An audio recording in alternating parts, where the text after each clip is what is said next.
thinks I've gone loopy, like some kind of spongy Mobius strip. That's why I'm here, isn't it, Dr. Dekker?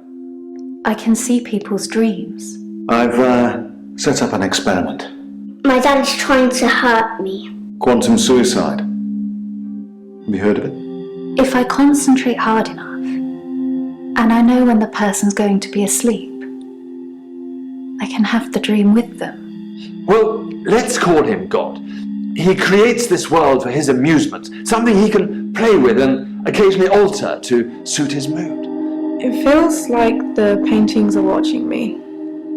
Sometimes, when I walk through a door, it takes me somewhere else. Literally somewhere else. God loves chaos, but something goes wrong. Man and woman evolve. What was once chaotic becomes, well, more ordered. It starts as a door-to-door saleswoman. Double glazing, probably. Dr. Dekker, I think we both know what you dreamed about last night. I've seen its silhouette changing through the window. Because he thinks I'm evil. Because I can see things other people can't.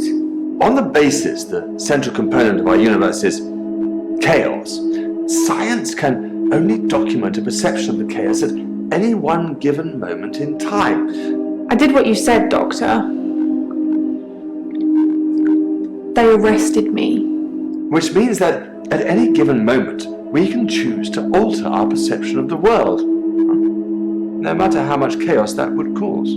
I thought you were supposed to fix me. I'm telling you, it's eating people. And you're just laughing! You're insane, Doctor. Listen to me! You're not listening! It's your only bloody job!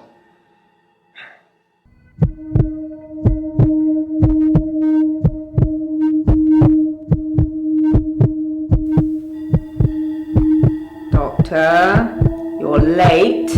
And after all those promises, never mind, let's not keep the patients waiting. And if you want anything, just... Oh, sorry, I forgot. I'm not going to be here.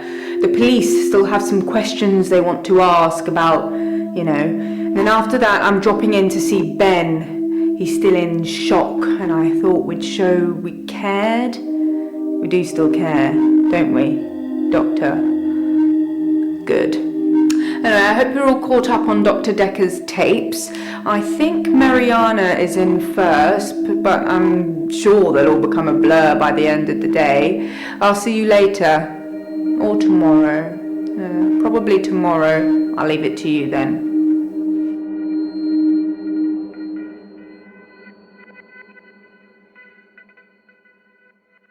Originally, I was suffering with depression. Work was piling up, I kept missing deadlines. I wasn't used to all the failure. I got depressed. You'd think being a gravedigger had its perks, but it can be very stressful.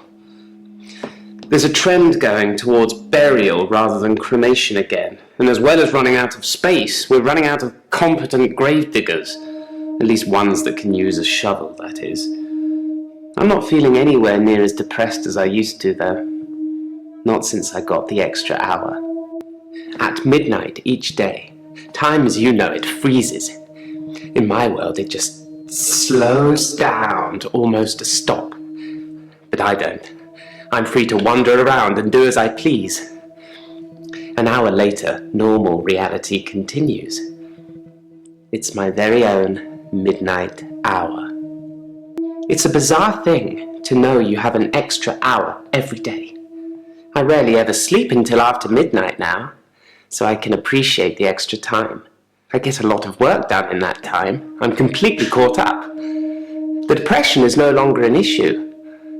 25 hours is a blessing for me. But apparently it's not real, and I'm insane for thinking it is. What do you think, Doctor? I thought it would be too early to make a diagnosis. But it's good you're having a go anyway. I'm a grave digger, Doctor, and people are dying quicker than we can bury them. I didn't really like Dr. Dekker, and for quite a few reasons actually. I'd rather talk about my own problems for now though, if you don't mind. Dr. Dekker would say one thing and do another. He would push me to do things I didn't want to do. He was getting worse towards the end. I'm surprised he didn't kill himself. I've taken a lot of pictures. I have great shots of all the tourist sites. It's amazing what exposure you can use when moving cars are literally frozen still. Must be the sharp focus. I'm Bryce Hemmings. You must be the new doctor.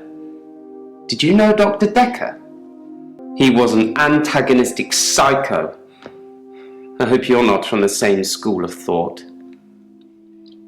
Henley Church, where I work, is located on an old Norman motte and bailey.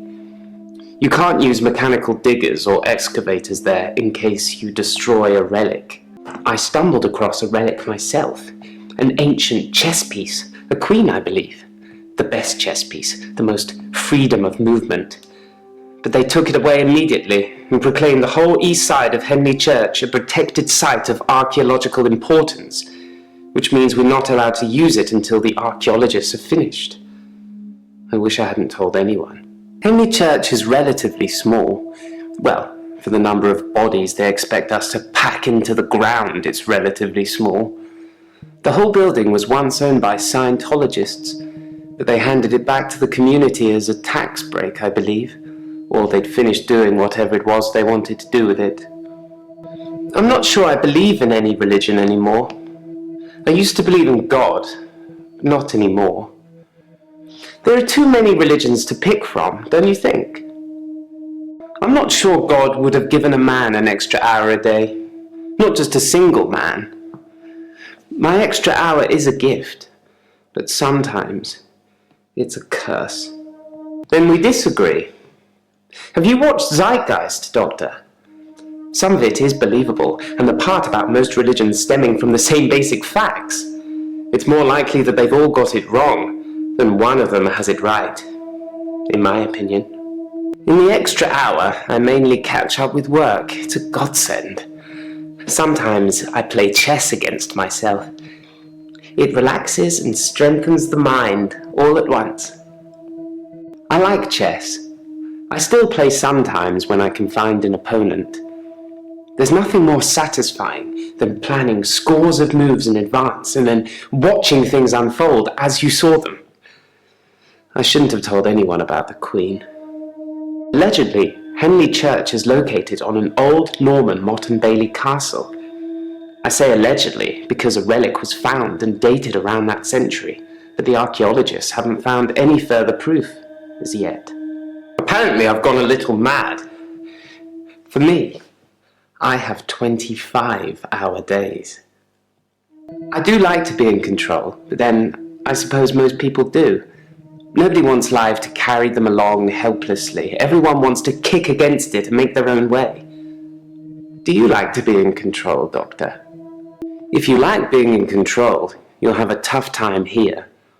I saw it with Dr. Dekker, such control, such stability.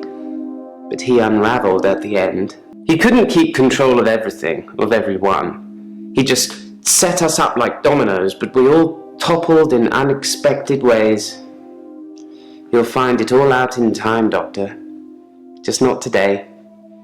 Can't have your head exploding, can we? I'm pro-cremation.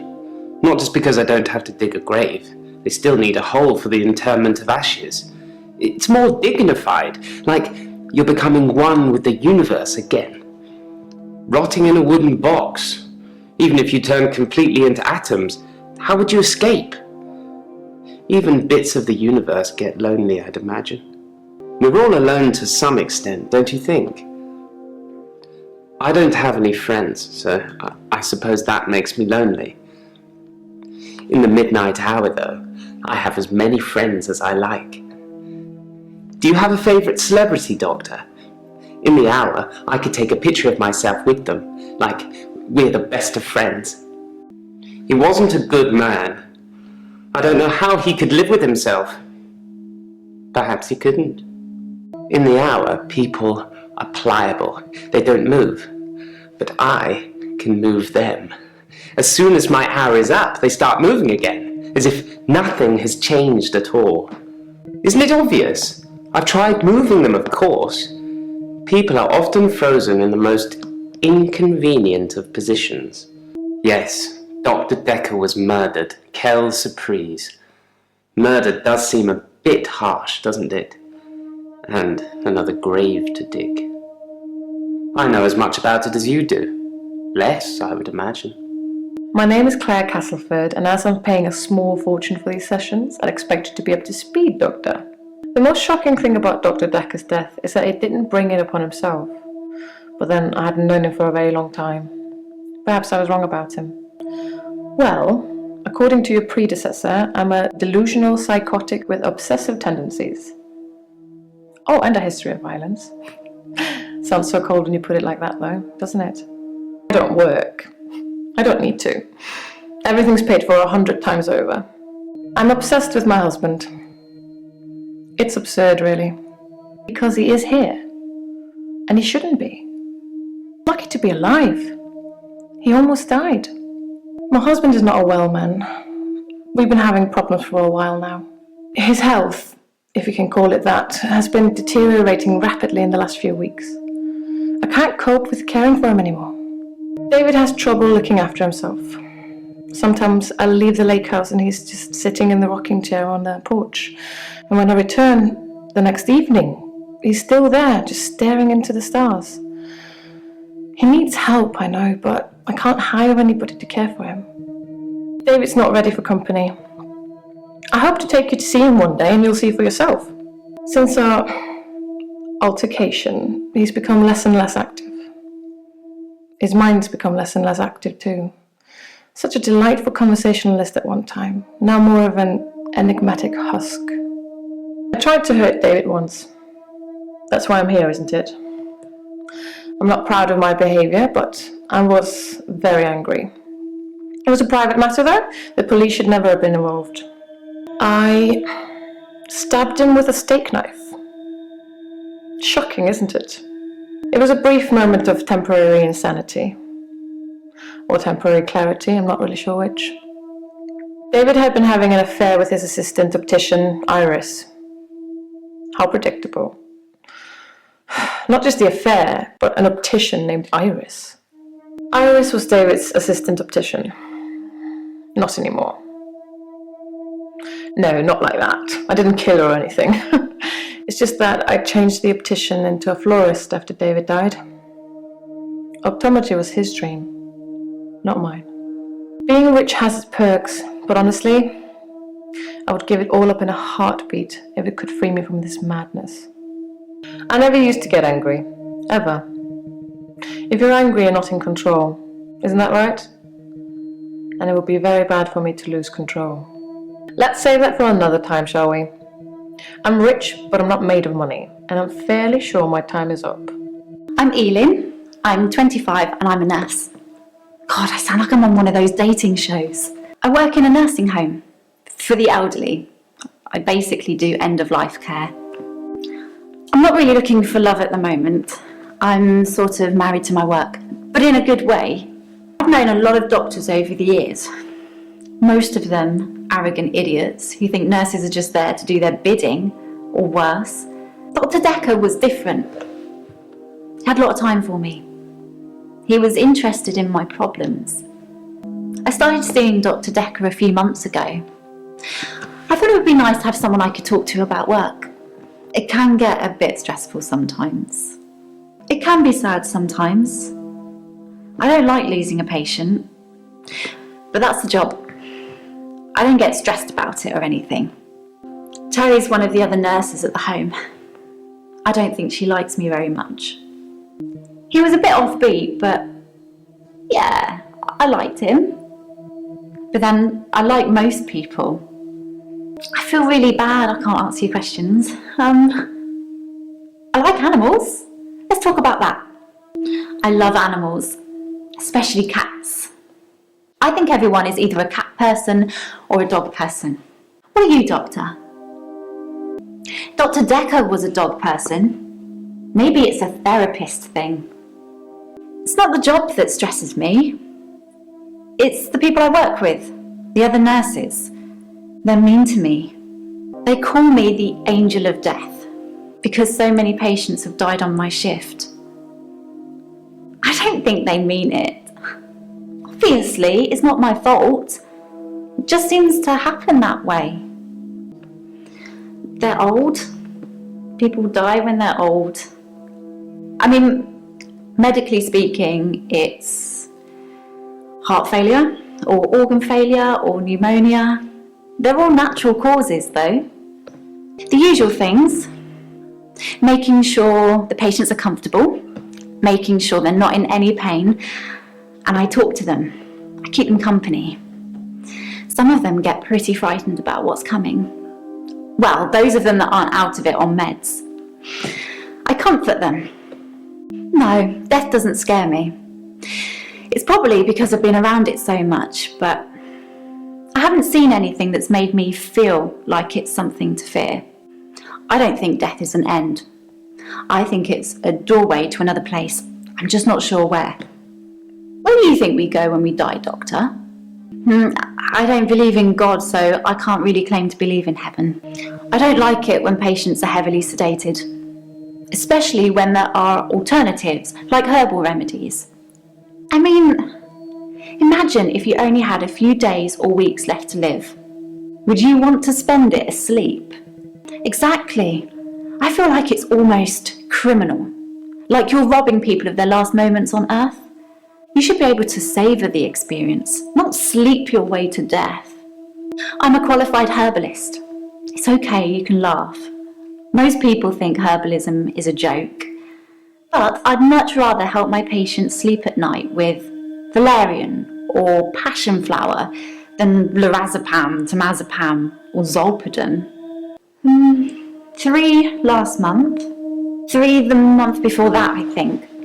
But only 1 so far this month, so that's good. Although one of my patients, Hilda, I don't think she's got long. She's one of the crotchety ones. Always swearing and spitting at me. Never got anything nice to say. Thinks we're going to smother her in her sleep or something. She doesn't bother me though. I don't really know what that is. Something to do with Vikings, isn't it? Death is frightening, isn't it? Isn't it what everyone's afraid of? The great unknown. No one should have to face that alone. I'm not saying anyone should be happy about dying. I've seen lots of people die, and it's a special moment. There's literally nothing else like it. No, I don't like it.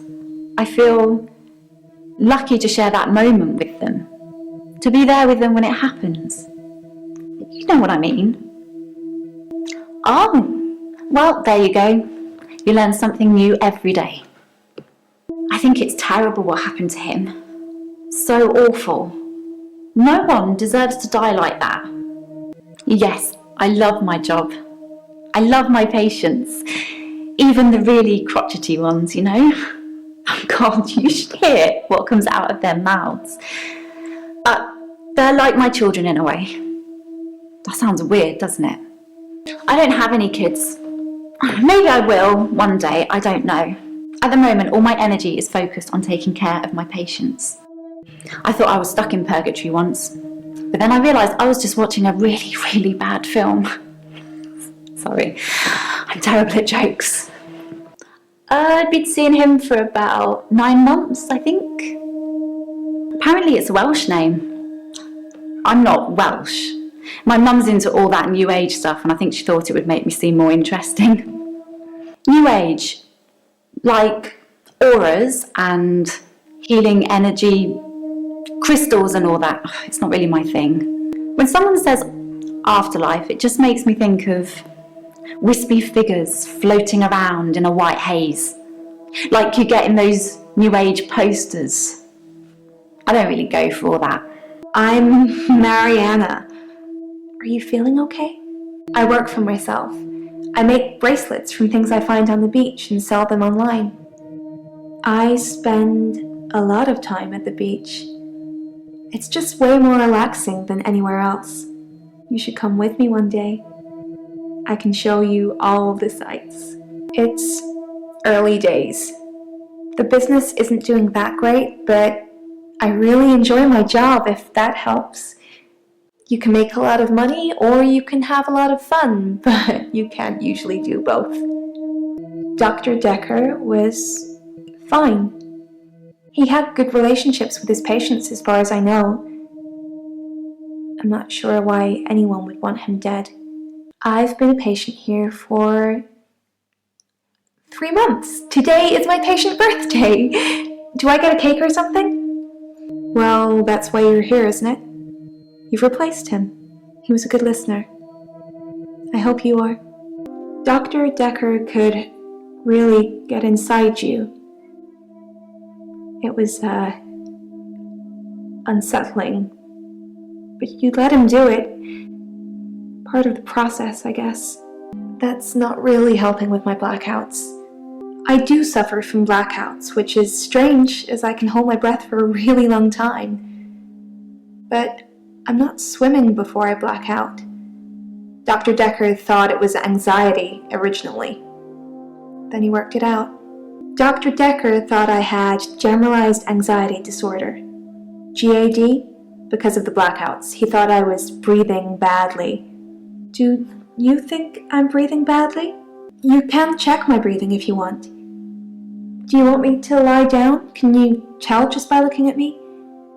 I'm not worried about it, just if you are. I'm not sure holding my breath too long is causing blackouts. I mean, it could, but I don't remember ever having a blackout when I'm holding my breath. I hold my breath when I'm swimming underwater. Most people do. Sometimes, if I'm really excited, I'll hold my breath accidentally, just for a few seconds. I don't know why. I'm a great swimmer. I won all these medals at school. I can hold my breath a really long time. Too long, really. I normally black out when I'm dancing. I like dancing. Do you like dancing? Cool. I dance to anything with a beat. I dance a lot at nightclubs. I know most of the nightclubs around here. My favorite is the Pearl because they sell cheap vodka shots all night. I don't drink. He eventually decided it wasn't anxiety, but I'm not going to tell you his final diagnosis. We should have a fresh start. I don't want you influenced by the prognosis. You think my dancing causes my blackouts? No, I know it's the last thing I remember, but I don't think it's that. Sometimes I remember more, but I'm tired now. Is that it for today? I'm Nathan Peel. I'm a supermarket worker from, well, hell, really. I'm not really fit for work anymore. I work in produce at the local supermarket. That mainly involves lifting heavy crates of fruit and veg into place for people to buy, and doing that over and over again. My muscles don't seem to have grown much. I think that maybe I'm not aging. When the day resets, I just reset with it. I used to be a builder. I'm 57. Kidding. Just if you spent the whole day at the gym and then repeat that day and not go, you'd have achieved nothing. Dr. Dekker was a complex man. I spent a lot of time with him, but he won't remember it that way. As far as Dr. Dekker was concerned, we had Monday, then moved on to Tuesday. But me, I had Monday 5, 10, 50 times before I got to Tuesday. Dr. Dekker's murder was sudden, brutal. It's terrible. But Doctor, 2 weeks. 2 weeks I had of rolling days. No do-overs. No Monday, Monday, Monday. I wouldn't kill anyone though. I'd have to keep doing it, wouldn't I? Few things seem to move me forward. To move forward, I really have to see something that feels like it can't be rewound. Like a death or some other tragedy. It's not enough to hear it or read it. I've got to see it. I suppose from that point of view, it looks like I'm in control of things. I saw the conflict that Dr. Dekker was going through. Let's just say you might look back on your life and think there's nothing you would have done differently. No 2 days were right for him in the end. Like he couldn't decide what to do with himself. He was like a kid in a sweet shop. He had so many options, he didn't know what to do. I suppose if you take too long picking, all your options run away. I watched that Bill Murray film, Groundhog Day, to see if there's any clues. To see if there's any clues. That's how bad it's gotten. I'm looking for a cure in a Hollywood movie. Can you help me, Doctor? I don't know how, but thank you, Doctor. This is our first time around, and I trust you. It's like those montages you get in movies. Time passes, you wake up, shave, if you feel like it, shower, get dressed. What's the point? You get this day over and over, nothing changes. Am I in purgatory, Doctor? Because I'm stuck between this day and the next. Most of the time, anyway. Sometimes it looks different. Sometimes the bird song will change, or the weather will be less bleak, or that person who nodded at you yesterday doesn't do it today. But it doesn't usually change. You need a tragic event for change, like a murder. I didn't see the driver. It was my fault. I pulled out and the lorry just rammed me. Well, Hannah. She was sat next to me. I was in shock, obviously. And when I came to, she was so close to me. It was like she was trying to hug me. But it wasn't right. Not natural. Bits of metal pushing through her. That was 5 years ago. I've been shrunk for that already. If I had that day again, I wouldn't make the same mistake. Hannah would still be alive. We'd probably have a family by now. I haven't had any relationships since then. My fiancée, my childhood sweetheart. We met at secondary school. She was head girl, I was the quiet one. She liked computer games, so I instantly fell for her. I proposed in Goldshire. She said she didn't date elves, so I leveled up to a human necromancer and asked again.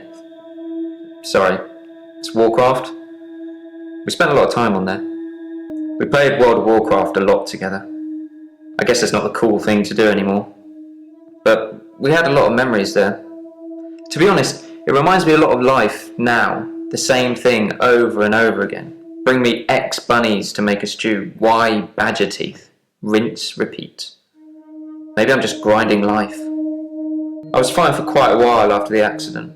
Well, being treated for depression. I thought I was cured. It was only recently after meeting Dr. Dekker that I had a strange deja vu. I'm exhausted. Doctor, is our time up?